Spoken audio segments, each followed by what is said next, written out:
I'd like to welcome you to BeMoreNews.com, the news before the news, where we uncover the truth here at GEDCO, Govans Ecumenical Development Corporation, building caring and compassionate communities.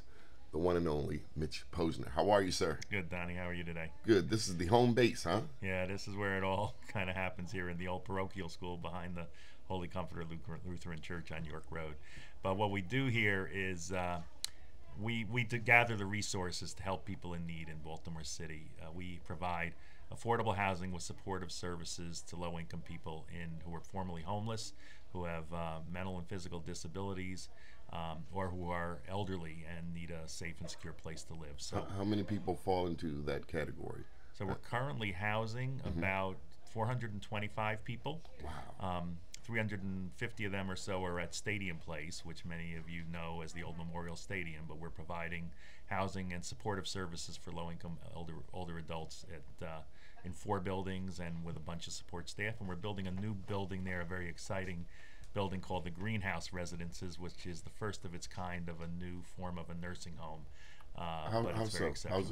What's new about it? Is it actually green? I mean, in terms of it will environmental friendly? It will be environmentally friendly green, but more important than that, it's like a greenhouse where you'd put a plant in a nurturing environment. So we believe older adults should also be able to thrive to their fullest as they age.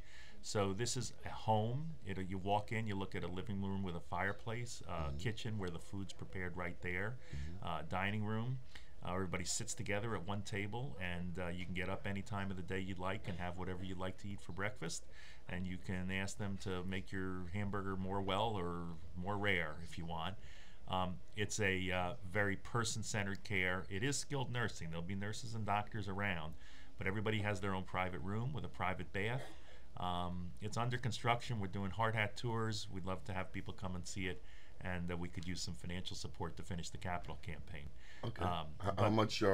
What's the shortfall? We're looking to raise about another $1 million.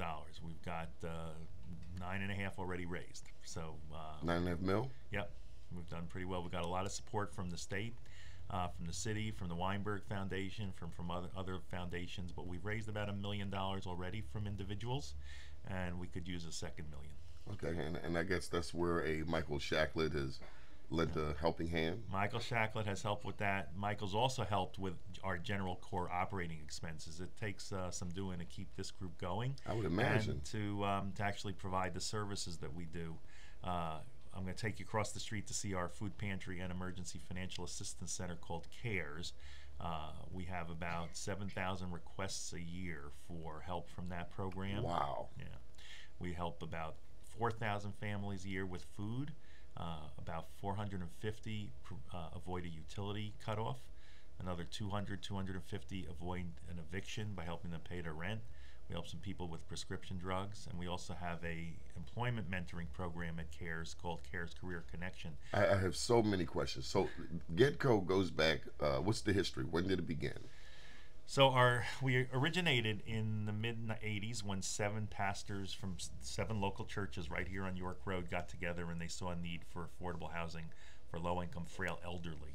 And they bought an old pre-Civil War building called Epiphany House, and to this day we now have 33 older adults and individuals with disabilities who reside there in a subsidized affordable housing building. What would happen if there were no GEDCO?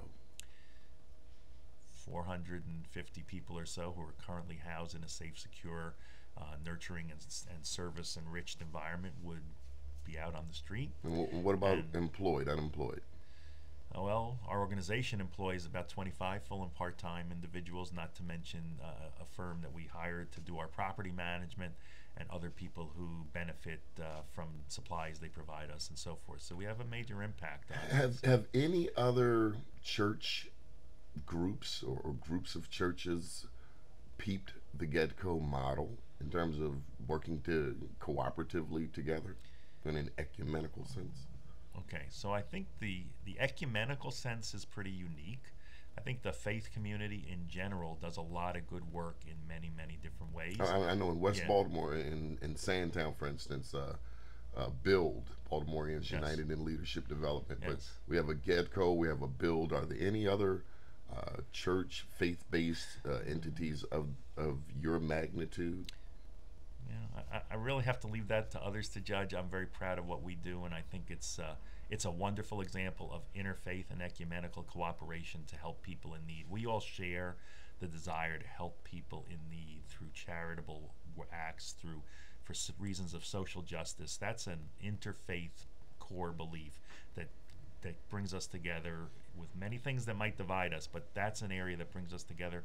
And GEDCO is very rich in bringing all kinds of diverse people of various ages, races, sexual preferences, religions, income levels together for the common good.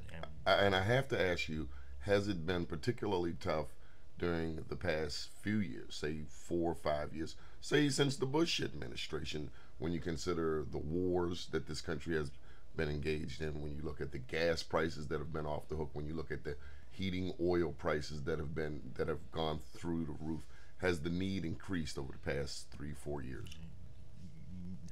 You don't need me really to answer that question, because you and your listeners know absolutely. In 2009 and 2010, we had a 40% increase each of those years in requests for assistance through the CARES program. And this year, again, on top of that, another 20% increase. So we're seeing people who used to volunteer to help us who are now coming in asking for help. It's tough, and interestingly, or not surprisingly, maybe I should say, at the same time that people have more need, people have less resources to share with us. So we need to spread the word. We need more people helping. Every little bit helps. Every little bit counts, especially around this holiday season. As you can imagine, you're going to see a full CARES program over there with clients waiting. And so any gifts, can I share our website? Absolutely. The website is GEDCO.org, GEDCO.org. Or you can call in at 410-433-2442. Okay, and the umbrella, this is GEDCO, underneath of GEDCO, which is a CDC? No, we're actually not a CDC. Not a CDC. We're a 501c3, a nonprofit charitable organization. You can write off the value of your donations on your taxes, but we're not a community development corporation. But the different entities include those on the board? Yes, so each of those entities are different, basically residential programs. They're homes to people who are, like I said, formerly homeless, who have mental disabilities, or are low-income seniors. Those are the populations we serve.